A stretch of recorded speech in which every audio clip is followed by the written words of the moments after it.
Hello everyone, welcome to my YouTube channel. আজি মই বনাবলৈ লৈছো সৰিয়হ দিয়া মাছৰ আঞ্জা। ইয়াৰ বাবে মই কেইপিছমান মাছত নিমখ হালধি সানি লৈছো এনেদৰে। পাছত কেৰাহী এখনত তেলখিনি ভালদৰে গৰম কৰি মাছখিনি এনেদৰে তেলত দি দিম। মাছত নিমখ হালধি কমকৈ লৈছো, অলপ পাছত মই আকৌ দিম। মাছখিনি ফ্ৰাই কৰোতে তেলটো সদায় ভালদৰে গৰম হ'ব লাগে, নহলে মাছখিনি ভাগি যায়। মাছখিনি কেৰাহীত লাগি নধৰাকৈ এয়া ফ্ৰাই হৈছে, চক ধুনীয়াকৈ লুটিয়াব পৰা হৈছে। মাছখিনি ভালদৰে ফ্ৰাই হোৱালৈকে মই আঞ্জাৰ বাবে সৰিয়হখিনি পিচি ল'ম। ইয়াৰ আগতে মই কথাটো কেইটামান কৈ লওঁ। যদি আপোনালোকৰ সৰিয়হখিনি তিতিকি যেন লাগে, তেন্তে সৰিয়হখিনি পিছোতেই অলপমান চেনি আৰু নেমু ৰস মিহলাই দিব। তেতিয়া সৰিয়হৰ আঞ্জাৰ সোৱাদটোও ভাল হয় আৰু তিতিকি ভাৱটোও নাহে। যদি সৰিয়হখিনি পিছোতে এইখিনি মিহলোৱা নহয়, তেন্তে পিছাৰ পাছতো মিহলাব পাৰে।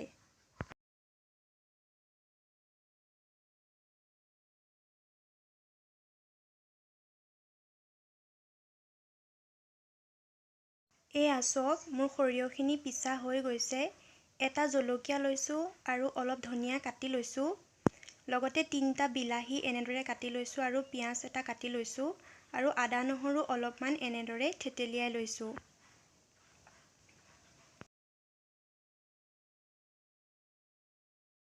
অলৰেডি মোৰ মাছখিনিও ফ্ৰাই হৈ গৈছে। কি ধুনীয়াকৈ ফ্ৰাই হৈছে দেখিছেনে? মই মাছখিনি এতিয়া কাঢ়ি লৈছো।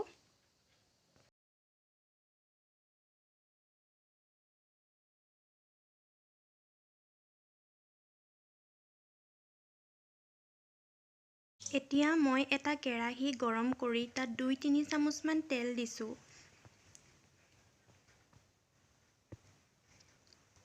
তেলখিনি গৰম হোৱাৰ পাছত মই কাটি থোৱা পিঁয়াজখিনি দি দিম।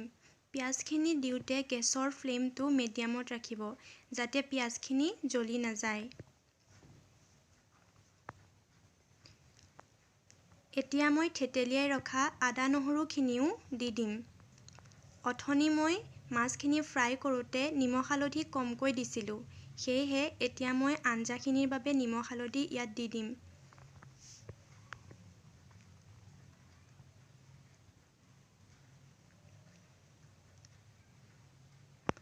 আপুনি সোৱাদ অনুসৰি নিমখ হালধি দিব পাৰে।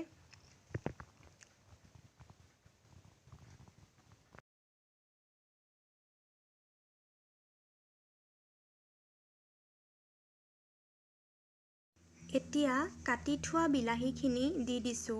এইখিনি তেতিয়ালৈকে ভাজিব যেতিয়ালৈকে বিলাহীয়ে তেল এৰি নিদিয়ে।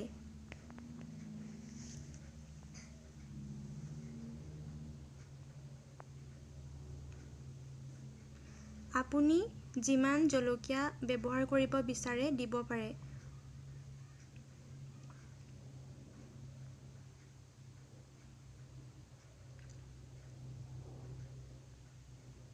আমাৰ বিলাহীয়ে তেল এৰি দিছে। এতিয়া পিচি ৰখা সৰিয়হখিনি ইয়াত দি দিম। সৰিয়হ আৰু বিলাহীখিনি 1 মিনিটমানৰ কাৰণে ভাজিম, যাতে সৰিয়হৰ গোন্ধটো নোলায়। 1 মিনিটমান ভজাৰ পাছত মই ইয়াত গৰম পানী দি 5 মিনিটমানৰ কাৰণে উতলিব দিম।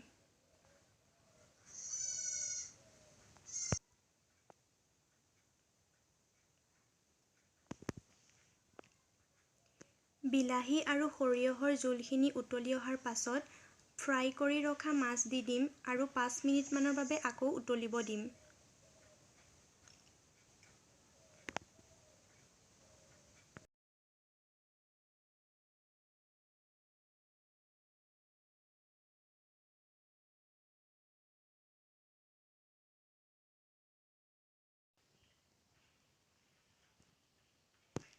মোৰ আঞ্জাখিনি হৈয়ে গৈছে।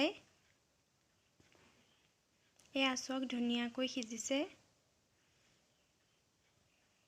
এতিয়া কাটি ৰখা ধনিয়াখিনি অলপমান ইয়াত ছটিয়াই দিম।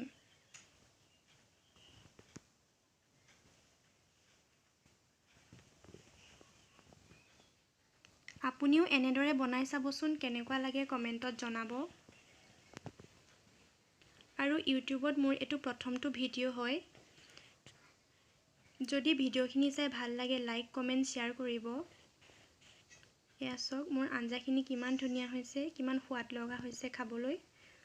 ইয়াৰ লগতে মোৰ চেনেলটো ছাবস্ক্ৰাইব কৰিবলৈ নাপাহৰিব। ধন্যবাদ।